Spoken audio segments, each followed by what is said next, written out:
Hello everyone, మీరెప్పుడైనా ice cream మీద ఉప్పు కారం చల్లుకొని తిన్నారా? వింతగా ఉంది కదా. పోనీ లేడికి లేచిందే పరుగు అనే సామెత ఎప్పుడైనా విన్నారా?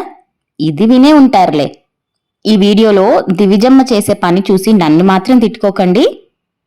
పాత వీడియోలో నేను చూపించిందంతా అబద్ధమా? ఇంకా ఈ వీడియోలో ఇలాంటి క్రేజీ థాట్స్తో అండ్ నా తమ్నైల్ చూశారు కదా, నా టైలరింగ్ జర్నీ ఎలా స్టార్ట్ అయింది అన్నీ ఈ వీడియోలో మీతో షేర్ చేసుకుంటాను.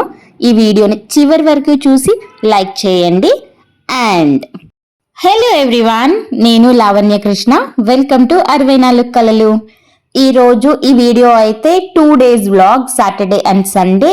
ఇప్పుడు మీరు చూస్తున్నది సాటర్డే ఎర్లీ మార్నింగ్ 6 o'clockకి, అంటే ఆల్మోస్ట్ మార్నింగ్ అయిపోయింది. బట్ వింటర్ కదా, ఇంకా డార్క్ గానే ఉందన్నమాట. దివిజ అయితే స్కూల్ కి రెడీ అయిపోయి వెళ్ళిపోతుంది. ఇలా సాటర్డే ఈరోజు హాఫ్ డే పెట్టారు, so no lunch. Saturday and ఇంకా మండే ఎగ్జామ్స్ ఉన్నాయి. అది రెండు అయిపోయిన తర్వాత దివిజకి క్రిస్మస్ హాలిడేస్ స్టార్ట్ అయిపోతాయి అన్నమాట. ఈ వీడియో అయితే నేను Saturday and Sunday vlog shoot చేశాను. సాటర్డే ఎక్కువగా క్యాప్చర్ చేయలేదు, కానీ సండే మాత్రం మీకు ఫుల్ డే వీడియో చూపిస్తాను. మీకు ఇంతకు ముందు కూడా ఒక వీడియో పోస్ట్ చేశాను కదా, న్యూ ఇయర్ కి క్లీనింగ్ స్టార్ట్ చేసేసాను అని. ఆ క్లీనింగ్ లో భాగంగానే పాత వస్తువులన్నీ పడేస్తున్నాను. ఇక్కడ చూసారు కదా, కొన్ని ఫ్యాన్లు, ఇంకా ఐరన్ వస్తువులు ఇలాంటివి ఏమన్నా ఉన్నా కూడా అన్ని క్లీనప్ చేసేసాను. ఇవే కాదండి, ఇంకా మనం యూజ్ చేయని థింగ్స్ ఏవైనా ఇంట్లో ఉన్నట్లయితే అవి మనము ఎప్పటికప్పుడు పడేయటం బెటర్. ఎందుకంటే ఇలాంటి వస్తువులన్నీ ఇంట్లో పెట్టుకోవడం వల్ల చాలా నెగిటివ్ ఎనర్జీని గ్రాప్ చేస్తాయి అవి. సో ఇలాంటి యూజ్ లేని థింగ్స్, లేకపోతే కిచెన్ లో ఉన్నా సరే, లేకపోతే బట్టలు కానీ పిల్లల టాయ్స్ కానీ ఏవైనా ఎప్పటికప్పుడు క్లీన్ చేసుకోవటం బెటర్. మంచి కండిషన్ లో ఉన్నవి, మనం వాడనివి అలాంటివి అయితే కనుక ఎవరికన్నా యూజ్ చేసుకునే వాళ్ళకి ఇస్తే అది ఇంకా బెటర్. ఇది సాటర్డే ఆఫ్టర్నూన్ దివిజన్ స్కూల్ నుంచి ఇంటికి తీసుకొచ్చేటప్పుడు అనమాట. స్కూల్ నుంచి డైరెక్ట్ గా ఇంటికి వెళ్ళకుండా రోడ్ మీద పనులు ఏంటి అని అనుకుంటున్నారా? నేను పెట్రోల్ అయిపోగొట్టేశాను అనమాట నా బండిలో. సో కృష్ణ వెళ్ళి పెట్రోల్ తీసుకొని వస్తున్నారు. ఈ లోపు అక్కడ మేము వెయిట్ చేస్తున్నాం అనమాట. మీకు వీడియో స్టార్టింగ్ లోనే డిస్క్లైమర్ ఇచ్చేసాను, దివిజన్ చూసి నన్ను మాత్రం తిట్టుకోవద్దు అని, చిన్నపిల్లలతో పని చేస్తున్నానా అని. ఇది సండే రోజు వ్లాగ్. మార్నింగ్ ఇల్లు క్లీన్ చేస్తుంటే దివిజ వచ్చి నేను మాప్ చేస్తాను అనింది. ఏం పర్వాలేదు, దివిజ 5 years దాటింది కాబట్టి మనం చిన్న చిన్న పనులు చెప్పచ్చు అనమాట, and with her own interest. Sunday చాలా లేజీగా స్టార్ట్ అయింది, మెడిటేషన్ కూడా వెళ్ళలేదు. అండ్ పనులన్నీ ఎక్కడివక్కడే వదిలేశానమాట. మెయిన్ బేసిక్ పనులు ఒక్కటి చేసేసి, అంటే వంట చేయటం అలాంటివి, బ్రేక్ఫాస్ట్ చేసేసి తర్వాత లంచ్ ప్రిపేర్ చేసి. ఎందుకు ఇంత హడావిడిగా ఈ మిగతా పనులన్నీ పక్కన పెట్టి నేను దేని మీద ఫోకస్ పెట్టానని అనుకుంటున్నారా? చెప్తాను. ఎందుకంటే మీతో చెప్పాను కదా, అంటే యూట్యూబ్లో నేను రోజు ఇల్లు క్లీన్గా పెట్టుకుంటాను, కిచెన్ నీట్గా పెట్టుకుంటాను అని చూపించేదంతా అబద్ధమా అని అడిగాను కదా. అబద్ధం ఏం కాదు, నిజమే. ఒక 95% ఎప్పుడు అలాగే ఉంటుంది. కానీ నేను ఫోకస్ మాత్రం పక్కకు తిప్పాను అంటే చూడండి ఇల్లు ఎలా అవుతుందో. సో సండే మార్నింగ్ నేను నిద్ర లేచినప్పటి నుంచి ఒక పని మీద ఉన్నాను. ఏంటంటే అది నేను బ్లౌజ్ స్టిచ్ చేసుకుందామని చెప్పి కటింగ్ పనిలో ఉన్నాను అనమాట. సో రెగ్యులర్ గా టైలర్స్ కి అయితే అది ఈజీ, కానీ నాలాగా అన్ప్రొఫెషనల్ టైలర్స్ కి అంత ఈజీ కాదనమాట. సో ఒకటి కటింగ్ ఇట్లా స్టార్ట్ చేయాలంటే దానికి ముందు కొన్ని యూట్యూబ్ లో వీడియోస్ చూడాలి, అర్థం చేసుకోవాలి, చాలా జాగ్రత్తగా కటింగ్ చేయాలన్నమాట. ఇంతకీ రాని పని నువ్వు ఎందుకు పెట్టుకున్నావు అని అడగొచ్చు. యాక్చువల్లీ నాకు టైలరింగ్ అనేది అస్సలు రాని నేను ఇప్పుడు బ్లౌజెస్ స్టిచ్ చేయగలుగుతున్నాను. దివిజక్ పట్టు లంగాలు కానీ, లాంగ్ ఫ్రాక్స్ కానీ అలాంటివన్నీ మేము స్టిచ్ చేసుకోగలుగుతున్నాను. అది ఎలా సాధ్యమైందో ఆ స్టోరీ అంతా నేను మీకు ఈ వీడియోలో షేర్ చేస్తాను. అండ్ చెప్పాను కదా సండే అంతా లేజీగా నడిచిందని. దివిజకి బుక్ రీడింగ్ చేయమని చెప్పి బుక్స్ ఇస్తే నేను కామ్గా ఉండకుండా ఎలిసా అని ఒక సినిమా కూడా ఉందమ్మా అని చెప్పాను. అది వరుస పెట్టి అన్ని సినిమాలు చూస్తూ ఉంది, ఆ బుక్ లో ఉన్న సినిమాలన్నీ. అండ్ ఇక్కడ చూసారా, ఇంటి ముందు ముగ్గు కూడా మా బేబీనే పెట్టింది. మీకు చెప్తాను కదా, ఒక తడి చాక్ పీస్ తో మనం ముగ్గు పెడుతున్నప్పుడు అసలు సరిగ్గా అక్కడ కనిపించదు, జస్ట్ ఒక ఐడియాతో పెట్టేయటమే. బట్ దివిజ కూడా అదే ఐడియాతో పెట్టిందంటే నిజంగానే గ్రేట్ కదా. బాగుంది అని చెప్పినందుకు అలిగి కూర్చుంది, బాగలేకపోయినా కూడా బాగుందని కావాలని చెప్తున్నాను అని అలిగి కూర్చుంది. యాక్చువల్లీ మార్నింగ్ కూడా నేను ఆ బ్లౌజ్ పీస్ కటింగ్ చేస్తున్నప్పుడు వీడియో తీయమని అడిగితే నేను తీయను, నువ్వు నన్ను ఎక్కిరించావు, ఆ ముగ్గు బాగలేదని అని చెప్పి ఏడుస్తుంది. బాగుందని చెప్తే దానికి బాగలేదని చెప్పినట్టు అర్థమైంది అనమాట. అది స్టోరీ. అండ్ ఇప్పుడు మీరు చూస్తున్నారు కదా, ఈ శారీ మీద బ్లౌజ్ కూడా నేనే కుట్టుకున్నాను. ఇంతకు ముందు కూడా ఒక 4-5 బ్లౌజెస్ కుట్టుకున్నాను. బట్ ఆఫ్టర్ 6 months మళ్ళీ స్టార్ట్ చేశాను కదా, అందుకని చెప్పి మళ్ళీ చాలా వీడియోస్ అన్ని చూస్తూ జాగ్రత్తగా కుట్టుకుంటున్నాను. ఇది కుట్టుకొని ఇది బాగా వచ్చిన తర్వాత ఇంకా మనం ఆగుతామా?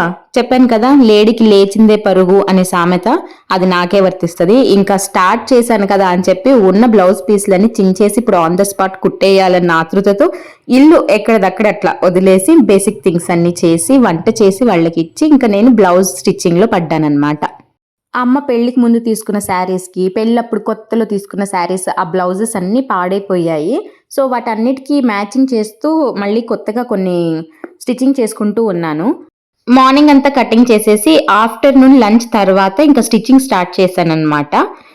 ఫస్ట్ బ్లౌజ్ కుడుతున్నప్పుడు మాత్రం చాలానే ఈ వీడియోస్ చూశాను. ఇప్పుడు మాత్రం ఓవర్ కాన్ఫిడెన్స్ తో స్టార్ట్ చేసేసాను. ఎలా వస్తుందో ఇంకా చూడాలి. ఇంతకీ నేను టైలరింగ్ ఎలా నేర్చుకున్నానో మీకు చెప్పలేదు కదా. 2019లో దివిజాకి అన్నప్రాసినప్పుడు మా ఫ్రెండ్కి నేను ఒక లాంగ్ ఫ్రాక్ కానీ లేకపోతే ఏదైనా పట్లంగా కుట్టిమ్మని అడిగాను. ఆ తర్వాత ఏదో ఒకటి తను కుట్టిస్తూనే ఉంది. బర్త్డేకి కూడా తనతో ఫ్రాక్ కుట్టించాను అనమాట. హైదరాబాద్లో ఉండేటప్పుడు తను నా నైబర్ అండ్ నా చిన్నప్పటి క్లాస్మేట్ అనమాట. తను ఫ్యాషన్ డిజైనింగ్ కోర్స్ నేర్చుకొని ఇంట్లోనే బొటిక్ పెట్టుకొని తను టైలరింగ్ చేస్తూ ఉండేది. నేను తనని చూసినప్పుడల్లా అనుకుంటూ ఉండేదాన్ని నేను కూడా నేర్చుకోవాలి అని. కానీ తను కుడుతున్నప్పుడు ఆ నీడిల్ అంత ఫాస్ట్గా మూవ్ అవుతుంది చూసి, లేకపోతే తన టైలరింగ్ ఎక్స్పీరియన్స్ చెప్పేదనమాట. నా చేయి దాని కిందకు దూరింది, నీడిల్ గుచ్చుకుంది, అలాంటివన్నీ చెప్పినప్పుడు నాకు కొంచెం భయం వేసి నేను ధైర్యం చేసి తను అడగలేకపోయాను నేర్పించమని.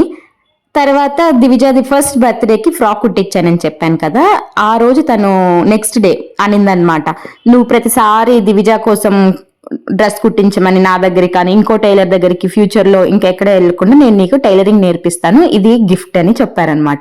నాకు చాలా బాగా అనిపించింది. అంటే టాలెంట్ని గిఫ్ట్గా ఇవ్వడం గ్రేట్ థాట్ కదా. అసలు నాకు టైలరింగ్ రాదేమో అనుకున్నాను, బట్ తను నన్ను చాలా మోటివేట్ చేసి నీకు వస్తుంది, నేను దగ్గరుండి నేర్పిస్తాను అని చెప్పి తను బేసిక్స్ దగ్గర నుంచి చాలా ఓపిక్గా నేర్పించింది అనమాట. అయితే తనది బొటిక్ మిషన్ కదా, చాలా ఫాస్ట్గా రన్ అవుతుంది, దాని మీద నేర్చుకుంటే కాన్ఫిడెన్స్ పోతుందేమో అని చెప్పి ఫస్ట్ ఒక చిన్న మిషన్ కొనుక్కో బేసిక్ లెవెల్ది అని చెప్పి ఈ మిషన్ నేను తను కిట్టు ముగ్గురం వెళ్ళి కొనుక్కొచ్చుకున్నాం అనమాట హైదరాబాద్లో. మెషిన్ కొన్న తర్వాత కంపెనీ వాళ్ళు ఒక పర్సన్ని పంపిస్తారనమాట డెమో ఇవ్వడానికి. ఆ డెమో వచ్చి ఇచ్చి వెళ్ళిన తర్వాత ఇంకా మా ఫ్రెండ్ నాకు డ్రెస్ కుట్టడం నేర్పించింది. ఫస్ట్ చుడీదారు, తర్వాత దివిజాకి లాంగ్ ఫ్రాక్స్, పట్టలంగాలు, ఇవన్నీ నాకు నేర్పించింది.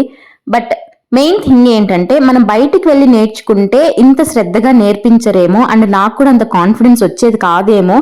ఎందుకంటే ఫ్రెండ్ నేర్పించేదానికి మనం బయట నేర్చుకునేదానికి చాలా డిఫరెన్స్ ఉంటుంది. బేసిక్స్ అంటే నీడిల్లోకి దారం ఎట్లా ఎక్కించాలో కూడా నాకు తెలిసేది కాదు అసలు. అక్కడి నుంచి ప్రతిదీ నాకు చాలా డీటెయిల్డ్గా నేర్పించింది. కటింగ్, మెజర్మెంట్స్ ఎలా తీసుకోవాలి అన్ని. అప్పటి నుంచి ఇంకా 1 మీటర్ క్లాత్ దొరికితే చాలు, ఇంకా అది చించేయటం, దివిజాకు ఫ్రాక్ కొట్టడం, ఏదైనా శారీ ఉంటే దాన్ని చించేయడం, నాకు దివిజాకి మంచిగా లాంగ్ ఫ్రాక్స్ కుట్టుకోవటం, ట్విన్నింగ్ లాగా అనమాట. అక్కడ హైదరాబాద్లో ఆ అమ్మాయి దగ్గర ఉన్నన్ని రోజులు ఫోకస్ అంతా నేను లాంగ్ ఫ్రాక్స్, దివిజాకి పట్టులంగాలు కుట్టడం మీదే ఫోకస్ పెట్టాను. అన్నప్రాసన రోజే ఆవకాయ పెట్టినట్లు కాకుండా కొంచెం మెల్లమెల్లగా స్లోగా నేర్చుకోమని తను కూడా చెప్పిందనమాట. ఎందుకంటే అప్పుడే అస్సలు టైలరింగ్ రాని నాకు బ్లౌజులు స్టిచ్చింగ్ అంటే చాలా కష్టం. అండ్ నేను యూట్యూబ్లో వీడియో చూసినప్పుడు కూడా నాకు అసలు అది అర్థమయ్యేది కాదు. సో నేను బ్లౌజెస్ స్టిచ్చింగ్ దాని మీద అంత ఫోకస్ పెట్టలేదు. Only long frocks and Divija కోసం పట్టులంగాలే కుట్టేదాన్ని అనమాట. సరే ఎక్కడికి వెళ్తాంలే, తను ఇక్కడే ఉంటుంది, బాగా లాంగ్ ఫ్రాక్స్ అవన్నీ నేర్చుకున్న తర్వాత బ్లౌజెస్ అడుగుదాంలే అనుకునే లోపే కరోనా ఊరుకోదు కదా. కరోనా రావడం, లాక్డౌన్ పడడం, సెకండ్ లాక్డౌన్ టైంలో నేను మార్కాపూర్ షిఫ్ట్ అయిపోవటం, మార్కాపూర్ నుంచి డైరెక్ట్ గా బెంగళూరు రావటం, తనేమో హైదరాబాద్ నుంచి కెనడా వెళ్ళిపోయింది. సో ఇంకా మళ్ళీ కలిసే ఛాన్స్ లేదు, బ్లౌజులు నేర్చుకునే ఛాన్స్ లేదు. అలా వదిలేసాను చాలా రోజులు. కానీ తర్వాత బ్లౌజెస్ నేను పట్టుబట్టి యూట్యూబ్ లో చూసి మరీ నేర్చుకున్నానండి. ఎందుకంటే బయట ఇస్తుంటే టైలర్లు ఒక్కటి కూడా సరిగ్గా కుట్టట్లేదండి, ఏదో ఒక ప్రాబ్లం చేస్తున్నారు ఎక్కడొక చోట, అండ్ మనీ మాత్రం ఫుల్ అమౌంట్ తీసుకుంటున్నారు. తర్వాత నాకు అనిపించింది, వాళ్ళకి డబ్బులు ఇచ్చి సరిగ్గా కుట్టించుకోకుండా తర్వాత అదంతా పాడైపోయింది అని ఫీల్ అయ్యే బదులు అదేదో మనమే కుట్టుకొని పాడైపోయినా మనమే కదా అని చెప్పి ఒక సాటిస్ఫాక్షన్ ఉంటుందన్నమాట. ఆ బయట ఇచ్చే డబ్బులు మిగులుతాయి, ఒకవేళ మనం కుట్టుకొని కూడా బాగా రాలేదు అంటే మనమే కదా కుట్టుకున్నాము అన్న ఒక సాటిస్ఫాక్షన్ ఉంటుందన్నమాట. అండ్ ఇలా 4-5 వరుసగా కుట్టాము అంటే ఆ ప్రాక్టీస్తో మనకు కూడా బాగానే నేర్చుకోగలము అనే కాన్ఫిడెన్స్తో యూట్యూబ్లో చాలా వీడియోలు చూసి నార్మల్ క్లాత్స్ మీద ట్రై చేశాను అండ్ అవి చాలా బాగా కుదిరాయి. అందుకే ఇంకా పట్టుదలతో నేర్చుకున్నాను అనమాట. ఇది నా టైలరింగ్ స్టోరీ. అలా 1 అవర్ బ్లౌజ్ అదంతా కుట్టుకున్న తర్వాత ఈవినింగ్ మాల్కి వెళ్ళామండి. క్రిస్మస్ కదా, కొంచెం ఏమైనా యాక్టివిటీస్ ఉంటాయి లేకపోతే లైట్ షోస్ ఇలాంటివన్నీ ఉంటాయని చెప్పి దగ్గరలో ఉన్న మాల్కి వెళ్ళాము ఈవినింగ్. కానీ వెళ్ళింది మాత్రం లైట్స్ చూడడానికి. డే టైంలో వెళ్తే లైట్లు ఏం కనపడవు కదా, ఈవినింగ్ వరకు వెయిట్ చేయాల్సి వచ్చింది. సో లోపల 1.5 అవర్ టైం పాస్ చేశాము. లోపల డెకరేషన్ మాత్రం చాలా బాగుంది. క్రిస్మస్ కదా, ఇంకా పిల్లల్ని అట్రాక్ట్ చేస్తూ కొన్ని యాక్టివిటీస్, ఈవెంట్స్ అండ్ ఇలా శాంటా క్లాస్ ని పెట్టి బాగా డెకరేట్ చేశారు. పిల్లలు చాలా యాక్టివ్ గా ఆడుకుంటూ వాటితో కలిసి డాన్స్ చేస్తూ చాలా ఎంజాయ్ చేశారు. దివిజ కూడా ఇవైతే నేను ఫస్ట్ రియల్ అనుకున్నాను, దూరం నుంచి చూసి దగ్గరికి వెళ్ళి చూస్తే ఇది జస్ట్ టాయ్స్ అనమాట. బయట లైటింగ్ డెకరేషన్స్ అవన్నీ చూడాలి అంటే ఇంకో 1 అవర్ 1.5 అవర్ వెయిట్ చేయాలా అని చెప్పి అనుకున్నాను. బట్ టైం చాలా ఈజీగా అయిపోయింది. ఎందుకంటే ఇక్కడ ఇదిగో ఈ శాంటా క్లాజ్లు పిల్లలు వీళ్ళు ఫోటోలు దిగుతూ అండ్ అటు సైడ్ అయితే రియల్ శాంటా క్లాజ్ ని పెట్టారనమాట. దివిజ అక్కడ వెళ్ళి ఫోటో దిగుతానని చెప్పింది. ఈ లోపు ఇదిగోండి బ్యాటరీ కార్ చూసింది, అంతే డైవర్ట్ అయిపోయింది. అది ఎక్కించమని గొడవ. ఇంకా దాన్ని ఒక 5-10 మినిట్స్ అట్లా డైవర్ట్ చేసేసి ఫోటో దిగడానికి ఇక్కడ వచ్చింది కానీ అంత ఇంట్రెస్ట్ చూపించలేదు. మాల్లోనే ఇంకొక సైడ్ ఇంకో సెట్టింగ్ వేశారు. అక్కడైతే రియల్ శాంటా అండ్ ఇలా ఇది టెడ్డీ బేరేనా సంథింగ్ ఇట్లా మాస్క్ వేసుకొని ఉన్నారనమాట. పిల్లలందరికీ వేవ్ చేస్తూ షేక్ హ్యాండ్ ఇస్తూ ఫోటోలు దిగుతూ. దివిజకి ఇది బాగా ఇంట్రెస్టింగ్ అనిపించింది. నాకు ఇది చూడంగానే నాకు ఒక ఎక్స్పీరియన్స్ గుర్తొచ్చింది. ఏంటంటే 2016లో హైదరాబాద్లో నేను టీచింగ్ కోసం స్కూల్కి వెళ్తున్న ఆ టైంలో ఆ పర్టికులర్ ఇయర్లో క్రిస్మస్కి నేనే శాంటా క్లాజ్ లాగా మేకప్ అయి వెళ్ళాలన్నమాట. నాకు చాలా బాగా అనిపించింది అట్లా పిల్లలందరినీ శాంటా క్లాజ్ డ్రెస్లో ఎంటర్టైన్ చేయడము. ముందు రోజే మా ప్రిన్సిపల్ ఈ శాంటా క్లాజ్ డ్రెస్ తెప్పించి నాకు ఇచ్చారనమాట. నెక్స్ట్ డే ఆఫ్టర్నూన్ నుంచి యాక్టివిటీ స్టార్ట్ అవుతుంది. పిల్లలందరూ క్లాస్ రూమ్స్కి వెళ్ళి నేను అందరినీ ఎంటర్టైన్ చేసి వాళ్ళకి గిఫ్ట్స్ ఇచ్చి వాళ్ళతో ఫొటోస్ దిగి రావాలి.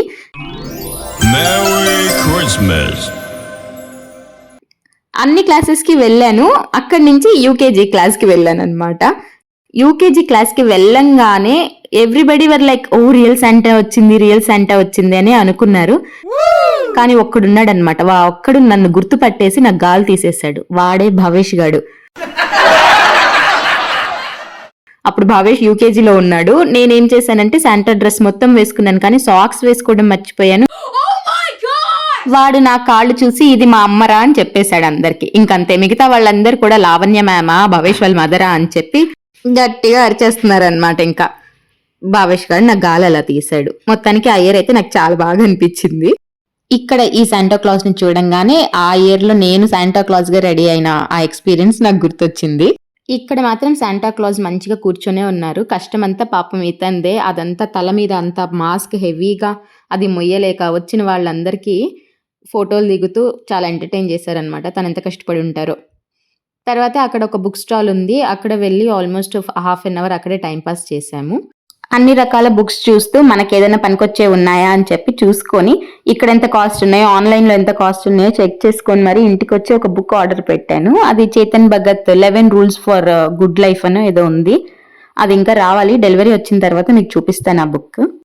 ఇలా అన్ని ఫ్లోర్లు తిరుగుతూ అన్ని స్టాల్స్ చూస్తూ ఉన్నాము. దివిజాకి all of sudden popcorn smell చూడంగానే ఆకలి గుర్తొచ్చింది. సో ఫుడ్ కోర్ట్కి వెళ్ళి ఫుడ్ ఆర్డర్ పెడదామని చెప్పి అక్కడికి వెళ్తూ ఉన్నాము. ఈ ఎక్స్కలేటర్ మీద పిల్లలతో చాలా జాగ్రత్తగా ఉండాలి. దివిజ చాలా పెద్దదైపోయినట్లు చాలా ఇండిపెండెంట్ గా బిహేవ్ చేస్తూ అప్పుడప్పుడు నాకైతే కంగారు పెట్టేస్తుంటుంది. ఫుడ్ కోర్ట్కి వెళ్ళి ఫుడ్ ఆర్డర్ పెట్టేశాము. నేను ముందే చెప్పాను ఇప్పుడు వద్దు, 7:30కి అట్లా తిందాం, 6 o'clockకే తిన్నారంటే మళ్ళీ పడుకునేటప్పుడు ఆకలి అంటారు, అప్పుడు నేను మళ్ళీ వండాల్సి వస్తుంది అని. కానీ దివిజ వినలేదుగా. వెళ్ళి బర్గర్లు అవన్నీ తినేసి నైట్ ఇంటికి వెళ్ళి లైట్ గా పెరుగన్నం పెట్టాను. మళ్ళీ దివిజ అయితే చాలా రోజుల తర్వాత చికెన్ అడిగింది కదా అని చెప్పి వాళ్ళ నాన్న KFC చికెన్ తీసుకొచ్చారు. బట్ అస్సలు తినలేదు. దానికి ఎందుకు అది చాలా నచ్చలేదు అనమాట. అసలు బయట ఎంత ఫుడ్ తిన్నా ఎన్ని రకాల ఫుడ్ తిన్నా మాకు మాత్రం అది ఐస్ క్రీమ్ తోనే ఎండ్ అవ్వాలి. ఇక్కడే మాల్ లోపల ఒక ఐస్ క్రీమ్ కౌంటర్ కి వెళ్ళి ఐస్ క్రీమ్ అడిగితే వాడు బిల్లు ఒక చోట తీసుకొని రావాలి అన్నాడు. మళ్ళీ వెనక్కి ఏం వెళ్తాంలే బయట తిందామని చెప్పి ఇంటి దగ్గరికి వెళ్ళాము. ఇంటి దగ్గర రీసెంట్ గా బాంబే కుల్ఫీ ఒక స్టాల్ పెట్టారు. ఈ బాంబే కుల్ఫీని చూడగానే నాకు చాలా మెమరీస్ వస్తాయి. నేను భవేష్ చిన్నప్పుడు చాలా తినేవాళ్ళం అనమాట. ఎప్పుడు బోర్ కొట్టినా మేమిద్దరం అక్కడికి వెళ్ళి చక్కగా మాకు కావాల్సిన ఐస్ క్రీమ్ కుల్ఫీజే ఉంటాయి అనమాట. అన్ని ఫ్లేవర్స్ కుల్ఫీజే ఉంటాయి అక్కడ. అవి ఆర్డర్ పెట్టుకొని తినేవాళ్ళం అనమాట. నేను మీకు స్టార్టింగ్ లో చెప్పాను కదా, ఐస్ క్రీమ్ లో మీరు ఎప్పుడైనా ఉప్పు కారం చల్లుకొని తిన్నారా అని. ఇక్కడ కుల్ఫీస్ చాలా వెరైటీస్ ఆఫ్ ఫ్లేవర్స్ తో చేస్తారని చెప్పాను కదా, అందులో ఒక ఫ్లేవర్ వచ్చి జామకాయ ఫ్లేవర్. మనం మామూలుగా జామకాయ కట్ చేసుకుని దాంట్లో ఉప్పు కారం చల్లుకొని తింటాం కదా, ఇక్కడ ఐస్ క్రీమ్ లో వాళ్ళు ఈ జామకాయ ఫ్లేవర్ మీద ఉప్పు కారం వేసిస్తారు. మీరు చూసే వాళ్ళు వినడానికి చాలా వియర్డ్ గా ఉండుండొచ్చు అనుకుంటారు, కానీ ట్రై చేయండి. జామకాయ ఫ్లేవర్ విత్ ఉప్పు కారం ఐస్ క్రీమ్ చాలా టేస్టీగా ఉంటుంది. నాకు భవేష్కి ఇది ఒక మంచి మెమరీ అనమాట. ఇంకా దాంతోపాటు మ్యాంగో, సీతాఫల్ ఇలాంటివన్నీ ఉంటాయి. సో మాల్ నుంచి ఇంటికి వెళ్లే ముందు మేము బాంబే కుల్ఫీకి వెళ్ళి అక్కడ ఐస్ క్రీమ్ తినేసాము. ఇంతకి మాల్కి వెళ్ళిన పని అయ్యిందని అనుకుంటున్నారా? ఎందుకు వెళ్ళాం మాల్కి? క్రిస్మస్ లైటింగ్స్ అవన్నీ పెడతారు కదా, అదంతా చూద్దాము అని.